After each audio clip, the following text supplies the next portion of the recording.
warahmatullahi wabarakatuh. Semangat dan salam sehat selalu. Perkenalkan, nama saya Puji Hartati. Sebelumnya Ibu ucapkan kepada kalian semua, selamat datang, selamat bergabung dalam keluarga besar SMP Hang Tuah 3. Semoga kalian menjadi calon siswa SMP Hang Tuah 3 yang dapat memberikan prestasi yang gemilang dan dapat menunjukkan kepada teman-teman kalian bahwa kalian mampu bersaing dan berprestasi dengan lebih baik lagi. Pada kesempatan kali ini, Ibu akan menyampaikan materi tentang kurikulum pada kegiatan MPLS tahun pelajaran 2020-2021. Kurikulum pada tingkat SMP.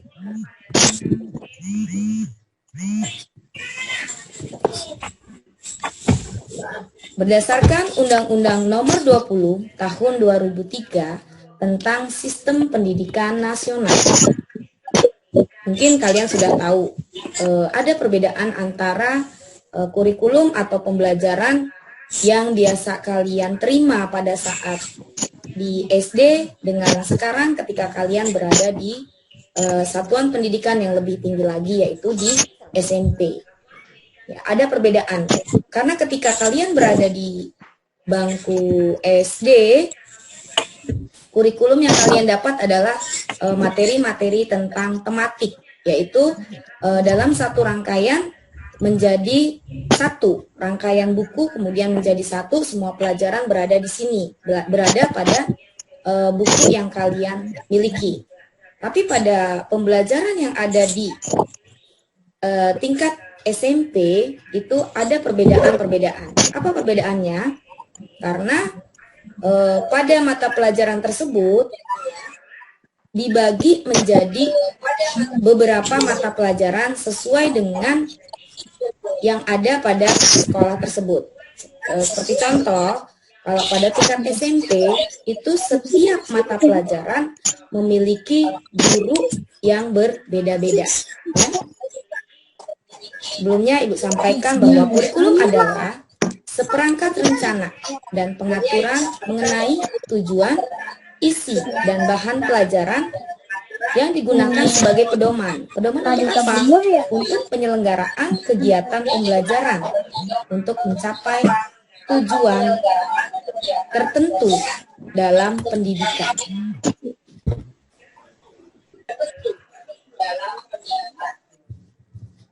Kemudian kita menggunakan kurikulum 2013 atau yang sering kita kenal dengan Kurtilas. Kurtilas memiliki karakteristik. Apa saja karakteristiknya? Mengembangkan keseimbangan. Keseimbangan yang bagaimana? Keseimbangan antara sikap, kemudian spiritual, dan sosial, serta pengetahuan dan keterampilan. Kenapa? Poin-poin tersebut menjadi penilaian dalam kegiatan kurikulum 2013. Siapa yang memberikan penilaian? Yang memberikan penilaian untuk sikap, spiritual, dan sosial bukan hanya pada mata pelajaran tertentu, tetapi semua mata pelajaran akan memberikan penilaian pada sikap, spiritual, sosial, pengetahuan, dan keterampilan. Pada kurikulum 2013 ini kalian diajak untuk mengembangkan, terutama bukan hanya pengetahuan, tetapi keterampilan. Keterampilan dalam artian bahwa kalian harus mampu meningkatkan kreativitas dan aktivitas kalian ketika kalian mengikuti pembelajaran. Kemudian sekolah sebagai bagian dari masyarakat yang memberikan apa? Memberikan pengalaman. Pengalaman bagaimana? Pengalaman agar kalian sebagai peserta didik dapat menerapkannya baik dalam lingkungan sekolah, lingkungan keluarga, maupun dalam lingkungan masyarakat. Kemudian apalagi? Memberikan cukup waktu untuk mengembangkan sikap. Sikap yang bagaimana? Sikap yang bisa kalian lakukan ketika kalian melakukan satu pembelajaran pada satu bidang studi atau mata pelajaran, baik pengetahuan maupun keterampilan. Dan yang berikutnya adalah mengembangkan kompetensi. Kompetensi dalam apa? Dalam melakukan kegiatan-kegiatan pembelajaran. Kemudian dalam satu kegiatan kurikulum, bukan hanya kurikulum, tetapi kegiatan-kegiatan lain pun memiliki satu tujuan, ya, terutama pada tujuan kurikulum 2013. Apa tujuannya? Tujuannya adalah untuk mempersiapkan kita, terutama kalian sebagai manusia Indonesia, agar memiliki kemampuan hidup sebagai pribadi dan warga negara yang beriman, produktif, kreatif, inovatif, dan efektif, serta mampu berkontribusi dan berkolaborasi ketika kalian berada dalam lingkungan di luar lingkungan sekolah, yaitu lingkungan masyarakat dan lingkungan keluarga. Untuk apa? Untuk bisa kita menghadapi era yang lebih tinggi lagi di masa era globalisasi, di masa globalisasi pada saat sekarang ini, terutama yang sekarang memang sedang kita hadapi, yaitu kita di masa-masa dalam keadaan virus yang begitu banyak menyebar di seluruh dunia, bukan hanya di Indonesia tetapi di dunia.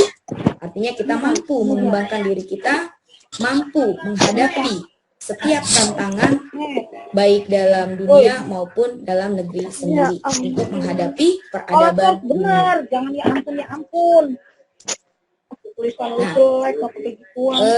Ini struktur dari kurikulum 2013 yang mungkin tidak jauh berbeda pada saat kalian berada di sekolah dasar. Ini adalah struktur kurikulum yang ada di sekolah menengah pertama dengan sistem Kurtilas, kurikulum 2013. Apa saja? Kita punya satuan kelompok mata pelajaran. Ya, kelompok mata pelajaran tersebut dibagi menjadi dua bagian. Ada kelompok A dan kelompok B. Kemudian untuk alokasi waktu, nah di sini dalam 1 minggu kita memiliki waktu beban belajar sebanyak 38 jam dalam waktu 1 minggu, ya, di mana masing-masing setiap mata pelajaran memiliki beban mata pelajaran. Di sini ada pendidikan agama dengan 3 jam pelajaran, kemudian PPKN 3 jam pelajaran, bahasa Indonesia 6 jam, matematika 5 jam, ilmu pengetahuan alam 5 jam, ilmu pengetahuan sosial 4 jam, bahasa Inggris 4 jam. Itu pada kelompok umum. Kemudian ada juga kelompok B atau kelompok umum yang berikutnya, akan tetapi kelompok tersebut adalah kelompok yang terdiri dari sebuah muatan, yaitu muatan lokal, ya. Yang pertama yaitu seni budaya. Seni budaya juga dengan 3 jam dalam 1 kali atau dalam alokasi waktu dalam 1 minggu. Kemudian PJOK atau pendidikan jasmani, olahraga, dan kesehatan. Serta prakarya, ya, atau informatika. Nah, ini yang perlu kalian ingat juga, ya. Kita memiliki kelompok B ada di poin ketiga, yaitu prakarya. Prakarya, untuk kita di lingkungan Angkatan Laut, ini kita berpadu dengan prakarya dan kebaharian. Karena kebaharian adalah sebuah mata pelajaran khusus yang ada di lingkungan Angkatan Laut. Apa itu kebaharian? Nanti pada saat kalian sudah berada di sini, sudah ikut belajar di SMP Hang Tuah 3, kalian tentu akan lebih memahami apa sih itu pembelajaran kebaharian. Mungkin kalau yang dari SD di SD Hang Tuah 6, SD Hang Tuah 8, mungkin sudah sering mendengar dan sudah memahami lah ya tentang pendidikan kebaharian atau mata pelajaran kebaharian. Nah, nanti untuk teman-teman yang lain di luar dari Yayasan Hang Tuah, selamat nanti mengikuti kegiatan pendidikan kebaharian yang mengasihkan tentunya. Oh iya belum. Nah, ini yang tadi sudah Ibu jelaskan tentang kelompok-kelompok dari mata pelajaran ya. Mata pelajaran kelompok A, yaitu mata pelajaran yang muatan acuannya sudah dikembangkan oleh pusat, oleh pemerintah pusat. Kemudian tadi yang terdiri dari pendidikan agama, kemudian PPKN, sampai pada mata pelajaran yang tadi sudah Ibu sebutkan. Kemudian ada di kelompok yang B, yaitu mata pelajaran kelompok B, apa saja? Nah, ini muatan dan acuannya dikembangkan oleh pusat dan dapat dilengkapi dengan muatan atau konten lokal. Tadi yang juga sudah Ibu sampaikan, bahwa kita juga memiliki muatan lokal tersendiri, yaitu mata pelajaran kebaharian. Nah, dalam kurikulum 2013 pun kita memiliki kegiatan yang tetap sama, yaitu dengan ada kegiatan di luar dari pembelajaran di dalam kelas, ya, yang tadi kan intra kurikuler, yang sekarang adalah ekstrakurikuler. Apa saja? Kita ada ekstrakurikulernya pendidikan kepramukaan. Nah, itu wajib untuk diikuti oleh setiap peserta didik atau kalian sebagai siswa SMP Hang Tuah 3. Kemudian ada yang namanya PMR. Nah, dalam PMR itu nanti ada di dalamnya usaha kesehatan sekolah. Di sini kalian bisa menjadi coba-coba menjadi dokter kecil, perawat kecil ya, yang bisa merawat dan menolong temannya yang berada di SMP Hang Tuah 3. Kemudian ada juga ekstrakurikuler pencaksilat, kemudian karate, drum band, kemudian ada angklung. Ya, pokoknya nanti kalian bisa lebih tahu lagi, lebih mendalami lagi apabila kalian sudah berada di sini. Kemudian untuk tatap muka per jam itu dengan beban belajar 40 menit untuk 1 jam pelajaran, ya. Tapi memang di masa-masa sekarang ini, di masa COVID-19, untuk beban belajar atau tatap muka itu tidak mencapai angka 40 menit dalam 1 jam pelajaran. Mungkin kurang lebih dikurangi menjadi 30 menit. Tapi kalau dalam pada saat kita nanti tatap muka yang sesungguhnya, kita bisa bertemu darat, bertatap muka langsung, itu 1 jam pembelajaran dalam 1 mata pelajaran sebanyak 40 menit. Nah, ini yang tidak juga kalah pentingnya pada kegiatan atau kurikulum 2013 adalah KKM. Pasti kalian sudah tahu ya, KKM itu apa sih? KKM itu adalah kriteria ketuntasan minimal. Kenapa kita harus ada KKM? Kenapa? Karena untuk menentukan ya batasan mana nilai yang harus kalian dapatkan. Misalkan pendidikan agama, KKM-nya 75. Berarti paling tidak kalian bisa lulus pada mata pelajaran agama tersebut di angka sama dengan 75 atau lebih besar dari itu akan lebih baik lagi. Ya, makanya itu disebut dengan kriteria ketuntasan minimal. Dapat tuntas, dapat lulus, dapat melanjutkan ke materi berikutnya apabila mata pelajaran tersebut sudah mencapai sama dengan KKM atau lebih besar dari KKM yang sudah disepakati bersama. Nah, kemudian ada juga yang namanya remedial. Mungkin nggak asing lah ya. Remedial itu apa sih? Kenapa harus diberikan remedial? Remedial diberikan untuk apa?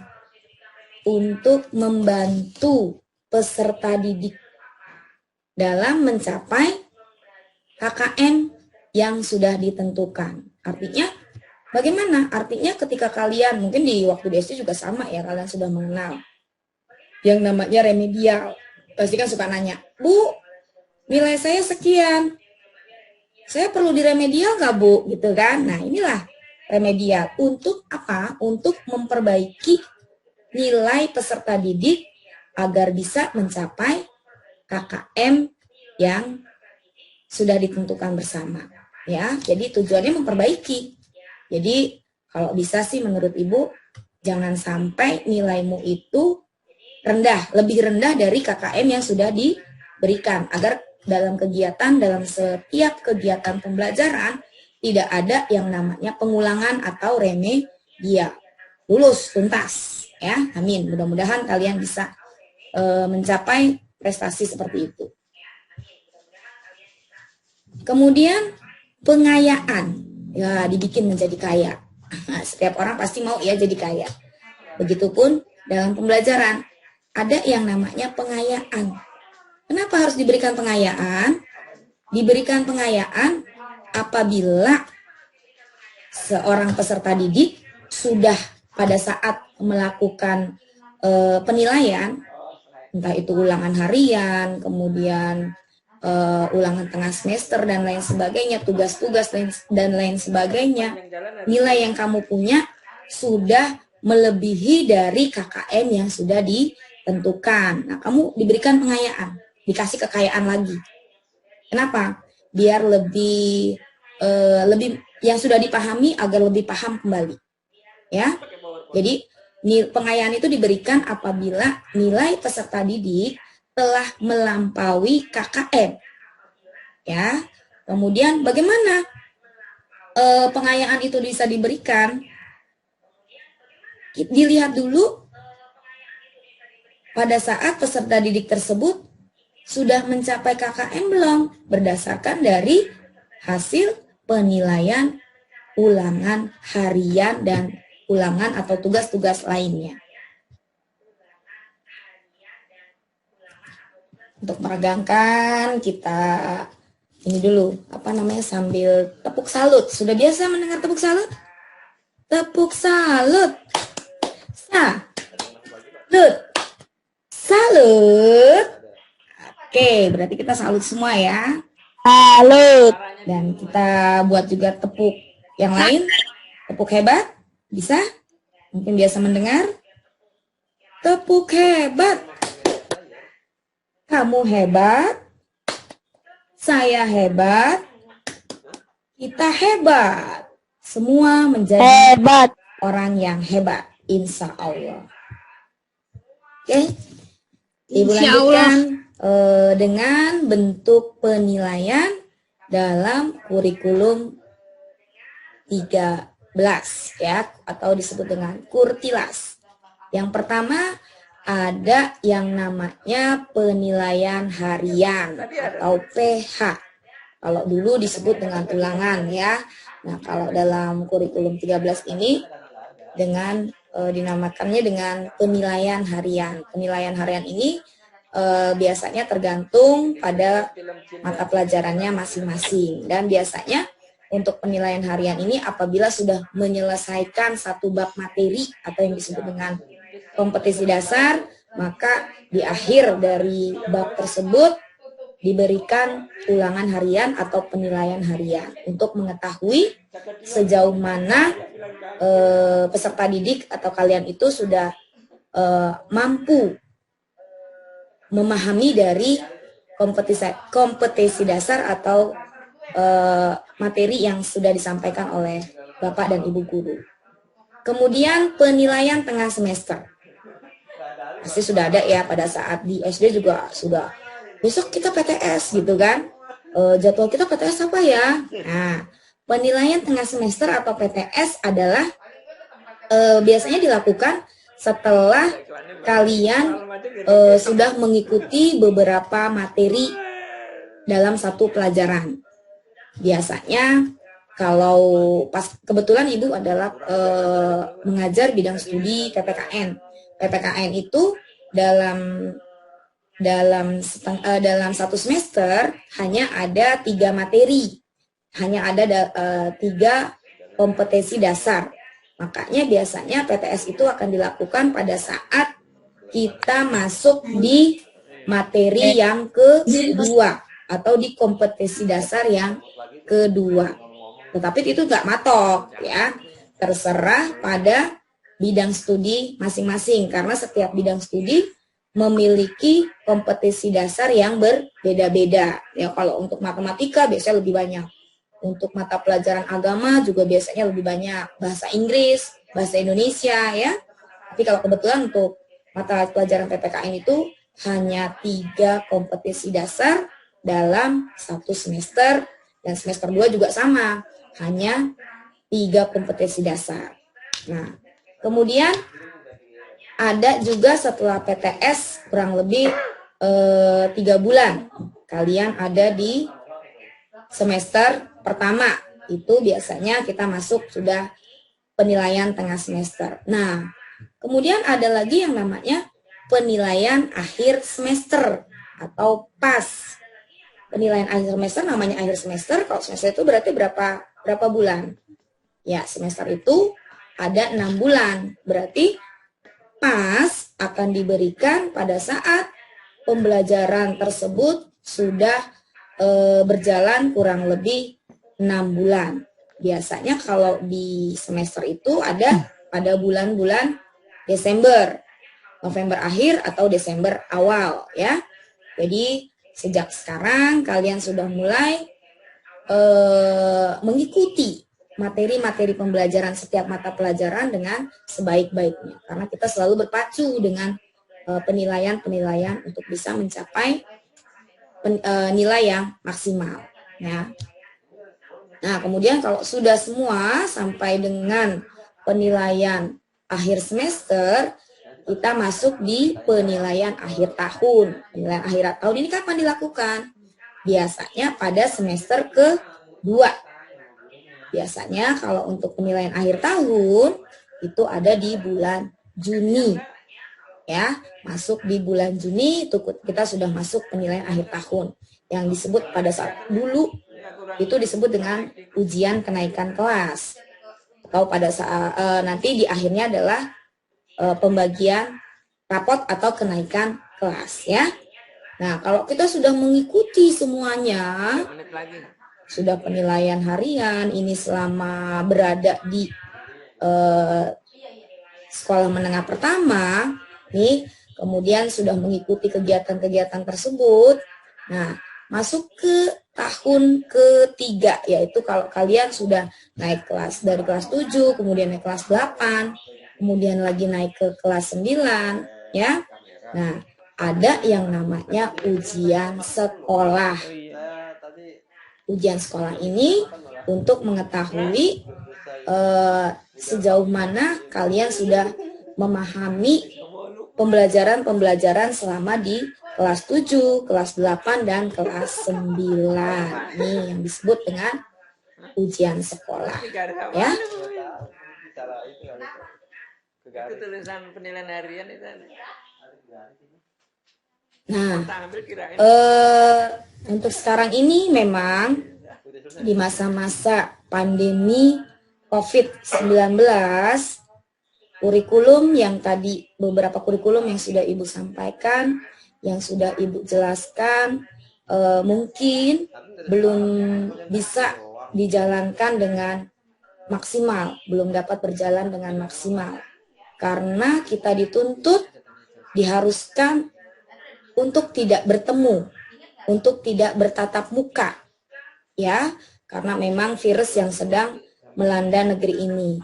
Jadi kita masih menggunakan pembelajaran jarak jauh. Contohnya ya seperti sekarang ini, harusnya kita bertemu, ibu kenal kalian, kalian kenal ibu, tapi sekarang kita harus dipisahkan oleh jarak, ya. Jadi belum bisa berkumpul bersama. Masih menggunakan pembelajaran jarak jauh. Mungkin kalian juga tidak asing ya dengan penggunaan pembelajaran jarak jauh pada saat di SD kemarin dalam waktu kurang lebih 4 bulan sampai kegiatan ujian pun kalian harus lakukan melalui pembelajaran jarak jauh. Nah, untuk kali ini pun kita sama. Kita masih menggunakan pembelajaran jarak jauh. Tapi insya Allah apa yang kita lakukan ini kan untuk kebaikan bersama, untuk kesehatan kita juga bersama, ya. Walaupun kita berada di rumah, tapi kita tetap semangat, kita tetap tahu batasan-batasan mana yang harus kita lakukan. Kemudian kita tidak terlalu enjoy, tidak hanya rebahan, tetapi tetap ada kreativitas, aktivitas yang dilakukan, dan pembelajaran tersebut juga tetap harus dilaksanakan walaupun kita dipisahkan oleh jarak. Oke? Mungkin itu saja yang Ibu sampaikan pada materi tentang kurikulum di tahun pembelajaran 2020-2021. Akhir kata Ibu ucapkan terima kasih banyak. Mohon maaf kalau ada salah kata, karena kebaikan itu hanya datangnya dari Allah dan kesalahan itu datang dari manusia. Billahi taufiq wal hidayah. Assalamualaikum warahmatullahi wabarakatuh. Salam sehat selalu dan tetap semangat.